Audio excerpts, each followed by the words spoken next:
Gloria Steiner was paid by the CIA to mislead melanated women. Too liberal and too controversial, and that we would endanger their cultural programs in Austria. I mean, the first festival was being held in Vienna. It was not encouraging at all, and the private individuals to whom I went often had particular points of view to put forward, which would have been much, much more restricting than the CIA funds were, which were free. I mean, no one was told what to say.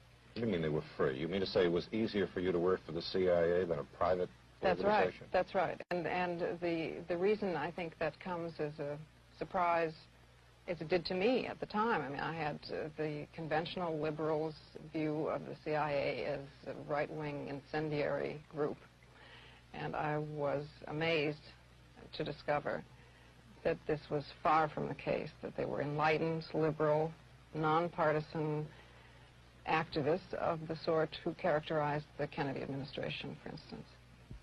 You have not been working now for the CIA since 1962. Mm. You still criticize. You were down recently in Washington? Yes, when the story broke that I had once been, that I had for 4 years been a Central Intelligence agent, I was demonstrating outside the Pentagon underneath Mr. McNamara's office against bombing in Vietnam. And this didn't precisely fit with the image of a CIA agent, but then neither does the CIA. What does former member of the CIA mean?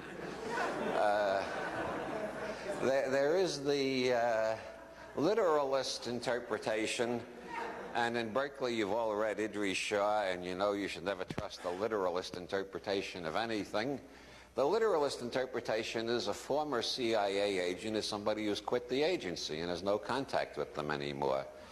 And then there's the esoteric interpretation, or the allegorical interpretation, which is that a former CIA agent is somebody who's been assigned to something so dirty the agency doesn't want it traced back to them. And so he's officially not on the books anymore, but he's being paid through a numbered bank account in Switzerland.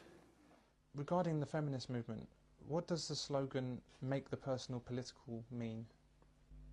To me, I always hated that slogan. What it really means is you take your personal damage. And one of the things that's very obvious in those very early days of the women's movement, how many of the radical women leaders of the movement themselves had really disturbed backgrounds and were very, very violent.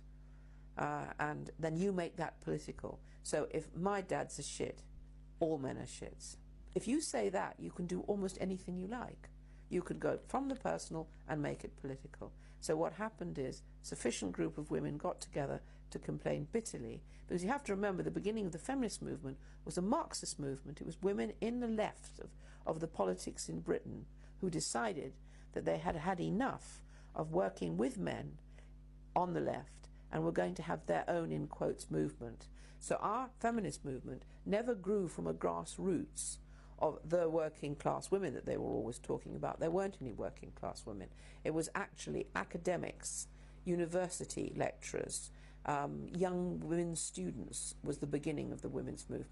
Well, one of the things they told me was that he was at the house one night, and we were talking, and he started laughing. He said, "Aaron, what do you think women's liberation was about?"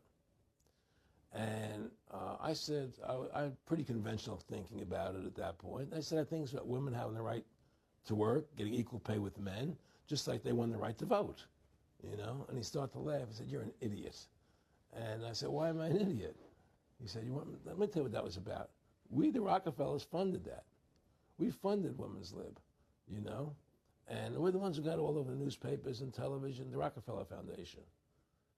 He says, "And you want to know why?" He says, "There were two primary reasons. And they were, one reason was we couldn't tax half the population before Women's Lib.